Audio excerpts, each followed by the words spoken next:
Anti money laundering ترمیمی سمیت دیگر کئی اہم بل پارلیمنٹ سے منظور۔ اپوزیشن کے بائیکاٹ کے باوجود اینٹی منی لانڈرنگ ترمیمی بل 2020، انسداد دہشت گردی تیسرا ترمیمی بل 2020، اسلام آباد ہائی کورٹ ترمیمی بل 2019 اور اسلام آباد وقف املاک بل 2020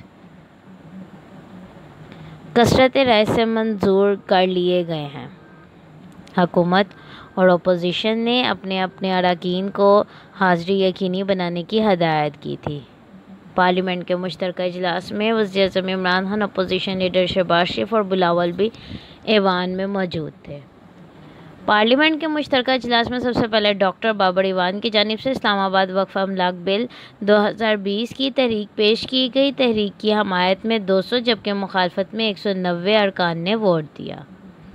اجلاس کے دوران پیپلز پارٹی کے رہنما سینیٹر رضا ربانی نے پوائنٹ آف آرڈر پر سوال اٹھاتے ہوئے کہا کہ اسلام آباد ہائی کورٹ کا اسپیشل اسسٹنٹ اور ایڈوائزر کے حوالے سے فیصلہ واضح ہے۔ ڈاکٹر بابر ایوان ایڈوائزر ہیں، وزیر نہیں، انہوں نے بل کیسے پیش کیا؟ اس کا جواب دیتے ہوئے وفاقی وزیر قانون بیرسٹر فروغ نسیم نے کہا کہ مشیروں پر صرف ووٹ دینے کی قدغن ہے۔ اسلام آباد ہائی کورٹ کے فیصلے کا جو حوالہ دیا گیا، اس میں ایسی بات کہیں نہیں لکھی۔ انہوں نے چیلنج کیا کہ میاں رضا ربانی نے جس فیصلے کا حوالہ دیا ہے، کہاں لکھا ہوا ہے، بتائیں۔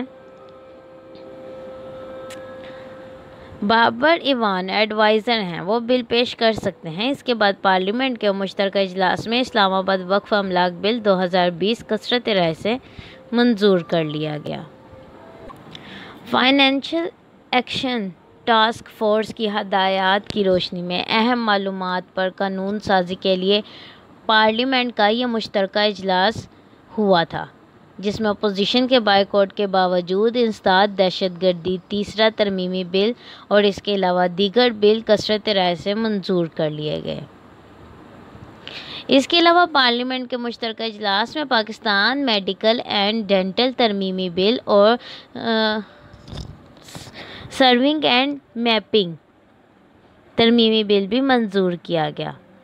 ضمنی ایجنڈے کے تحت میڈیکل ٹریبیونل بل 2019 اور اسلام آباد معذور افراد کے حقوق کا تحفظ بل 2020 بھی منظور کر لیا گیا۔ پارلیمنٹ کے مشترکہ اجلاس میں انسداد منی لانڈرنگ ترمیمی بل کے منظوری کا عمل شروع ہوا تو مشیر پارلیمانی امور بابر ایوان اور ملیکہ بخاری کی پیش کردہ شقوں کو منظور کر لیا گیا، جبکہ اپوزیشن کی تمام ترامیم مسترد کر دی گئیں۔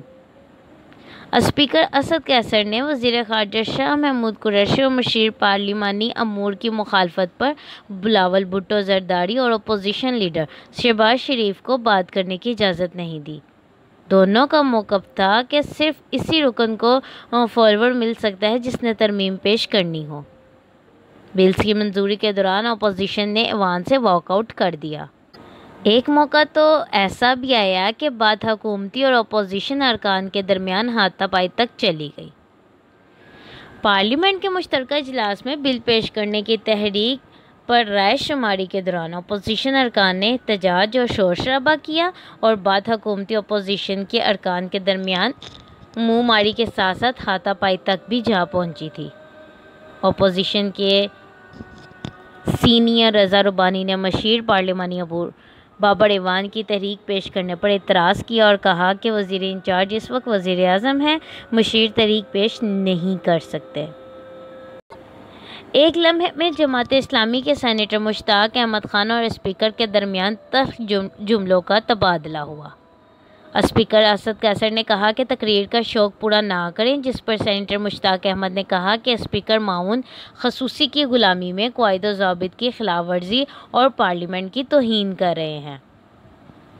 اپوزیشن اکثریت کے باوجود حکومتی بلوں کی منظوری نہ روک سکی، کیونکہ دونوں ایوانوں میں مجموعی طور پر اپوزیشن کے پاس حکومتی بینچز سے 10 زیادہ ووٹ موجود ہیں۔ پارلیمنٹ میں حکومتی ارکان کی مجموعی تعداد 217 ہے۔